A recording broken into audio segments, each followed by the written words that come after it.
98% des Maliens ont pris part aux assises nationales de la refondation. L'annonce a été faite au cours d'une conférence de presse ce samedi 25 décembre 2021 à Bamako. L'objectif est faire un point sur les assises nationales tenues au niveau communal, cercle et d'identifier le déroulement de l'assise nationale. Zéni Moulay, les représentants des panels de haute personnalité. Nous comprenons que, en tant qu'informateur du peuple malien, vous aviez envie depuis l'époque d'en savoir sur ces assises. Mais je vous prie de bien vouloir, disons, nous accorder votre indulgence parce que nous avions des contraintes de temps qui nous ont amenés d'abord à aller sur le plan conceptuel pour poser les bases juridiques et réglementaires de ces assises et la manière de les conduire, les directives donc, et de l'autre côté, de commencer sur le terrain les préparatifs pour l'organisation de la tenue proprement dite. Et comme vous le savez, les phases, disons, des communes, des cercles et des régions se sont tenues. Je suis sûr que vous avez parfois plus d'informations que nous-mêmes sur le plan concret. Mais de façon globale, les échos que vous avez eus et les rapports que nous avons eus nous ont démontré que les choses se sont déroulées normalement sur le terrain. Qu'à part 2 régions contraintes et forcées, il y a eu un engouement énorme de l'enthousiasme pour ces assises et parfois même un débordement.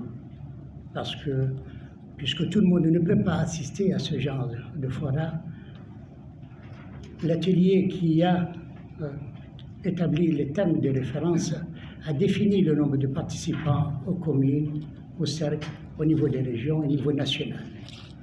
Mais l'engouement était tel que les organisateurs étaient obligés de desserrer l'étau et parfois de dépasser le quota qui avait été déterminé.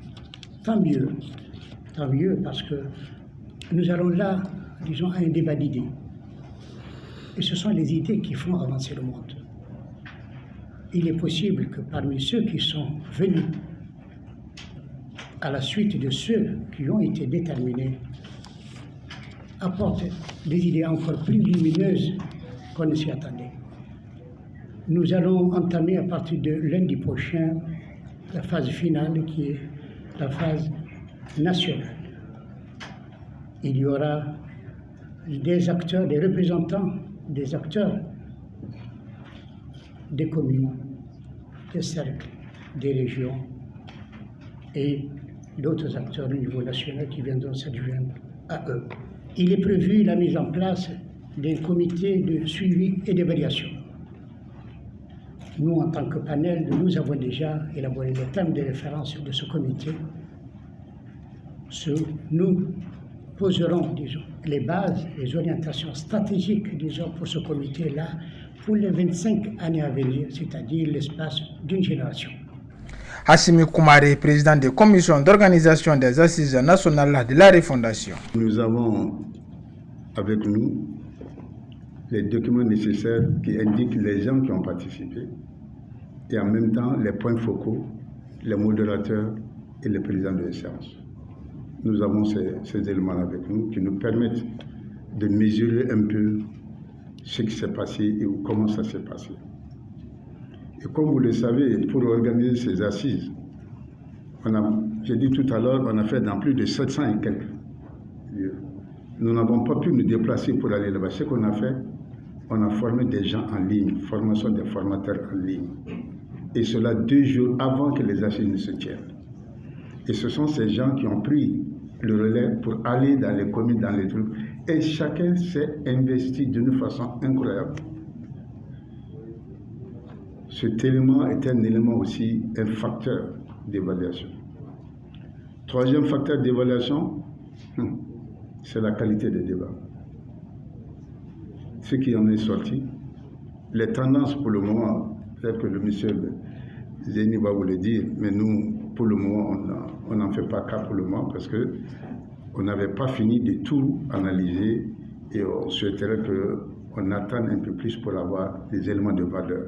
Et c'est là aussi qu'il serait vraiment émerveillé pour dire qu'il n'y a pas d'analphabète au Mali. Les difficultés sur le terrain, comme je l'ai dit encore, même ici ou autre, là, vous savez, nous avons, quand vous commencez certaines choses, au début, il y a quelques éléments de difficultés. Mais le plus important, ce n'est pas ça qu'il faut s'adonner. Le plus important, c'est le résultat. Pourquoi se focaliser sur un résultat? Quelqu'un va dire, moi, j'ai pas eu de l'eau, moi, j'ai pas bien mangé. Non, c'est pas ça. Je ne pense pas qu'on est à ce stade-là. Moi, je pensais que cette réunion, cette conférence de presse, c'est pour vous donner la qualité et les résultats. Mais s'il vous plaît, les grands détails, on les a résolus, c'est derrière nous. Ce qu'il faut, résultat et comment aller. Un peuple, un but, une fois ensemble pour les Maliens.